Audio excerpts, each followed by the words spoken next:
Hey guys, my name is Falco. So the remainder of this video is going to go in depth about a very cool Monsters of Etheria tournament I've been working on. If you just want to join the Discord, use the link below, otherwise enjoy the video. So I was sitting in my chromite chair thinking about Chromago. Chromago is a beloved Etherian that has the ability to learn pretty much every move in the game. To compensate for this busted ability, it has subpar stats. That didn't stop it from being an S-tier Etherian for many years, but that's not what we're going into. I was considering whether a Chromago tournament would be fun and or possible. You see, tournaments with only one Etherian allowed would generally have one of three flaws. 1. The Etherian, when fighting itself, would defeat itself way too easily. That means matches have a high chance to end quickly, and that isn't fun for spectators or the participants who waited 3 hours to participate. 2. The Etherian wouldn't defeat itself quickly enough. Usually this is because the Etherian is better played defensively, and both players have to play super patiently to not give the opponent the edge.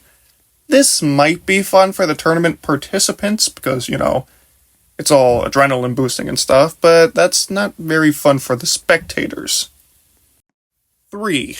Even if the Etherian had the perfect blend of having equal and fair matchups with itself, higher level players are still going to heavily dominate. To be honest, some people might not even see this as a bad thing. People who are the best at the game are the most likely to win a tournament? So what? When every Monsters of Etheria tournament is like this, where the winner is always between one of 3 to 4 people, and there are no opportunities for underdogs to come up, it feels unfair towards the weaker players and boring to the higher level players. This is true for any fighting game, by the way, but I really wanted to make a tournament that was fun for everyone.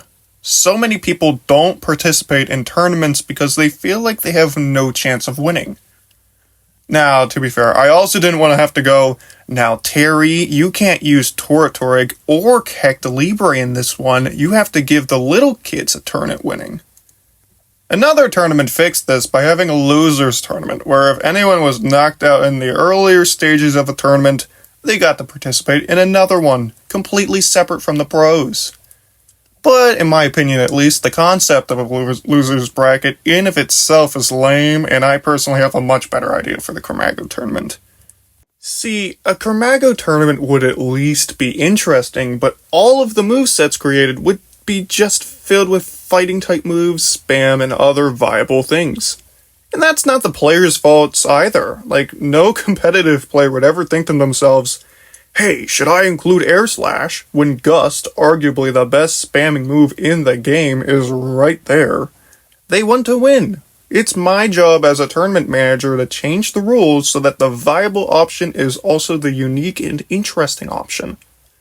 So after a bunch of thinking, I came up with a solution built specifically for a Chromago tournament. Everyone starts out with one move. So hear me out.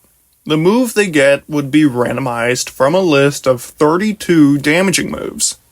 So nobody would start out with only teleport and be screwed. I would handpick the moves so that none would be too overpowered. So this is my way of getting rid of Gust, Bubble Beam, and fighting type moves. From a managing sense, giving a list of moves people could get is so much better than giving a list of moves they can't use. As a manager, it's easier to handle, just randomize it and put the results on a dock, and as a player, you're given things as opposed to having options taken away from you. And this is a good point to reveal the core purpose of this tournament. If someone beats an opponent, they get to take one move from what the opponent has and add it to their own set. The tournament progression is a skill tree. If I start with Dragon Pulse, I could choose to add another ranged attack, or go more mixed with a melee move. But my opponent's moves are also randomized, so I can't plan anything in advance. I only get to choose a reward from what I am given after every round. This isn't a complex idea, and Chromago canonically plagiarizes its move pools from its opponents. Shifting gears here, not including meta moves fixes the first issue of single Etherean tournaments, matches finishing way too quickly.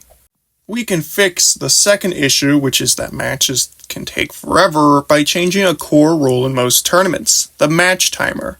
Generally, when a match timer counts down to 0 and both players are still alive, they start another private match with the HP that they lost in the previous match.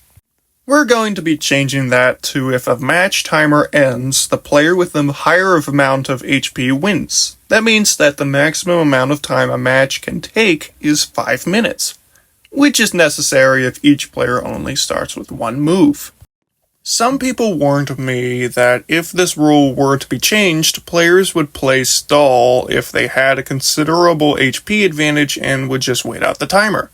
Quite frankly, they are right, but a person playing stall for the last 2 minutes of a match is not as bad as a person playing stall for 20 minutes straight. This actually happens, by the way. And they have to work to get the advantage to stall in the first place. There are no healing moves, items, or drains allowed in the tournament.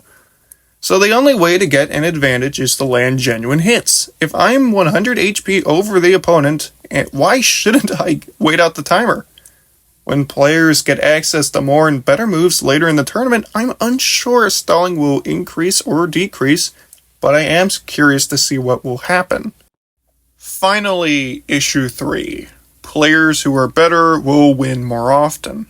When everyone is signed up, I'll look through the list of players participating and select the top 5 people I think are most likely to win the tournament. I then mark them to have to use challenge moves, which are significantly more challenging to win with than normal moves. The catch is that if they win a match, they get to take any non-buffing or non-healing status move instead of their opponent's move. What does that mean? They get access to Copycat and Sunny Day, really good moves that normally aren't available in the tournament. Copycat can take the server's last used move and use it once, and Sunny Day will make Solar Beam fire instantaneously, and also have higher damage.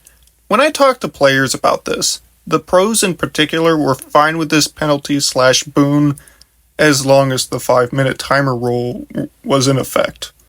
Essentially, it's still possible to outplay your opponent if you have a challenge move, it's just stupidly hard to do so. It might even be fun. I'm curious to see how this changes the tournament's layout. If you would like to spectate or participate in this tournament, please use the link in the description. I host minigames and other fun events there too, so it isn't just tournaments that you should join for. Thank you so much for watching. Have a nice day.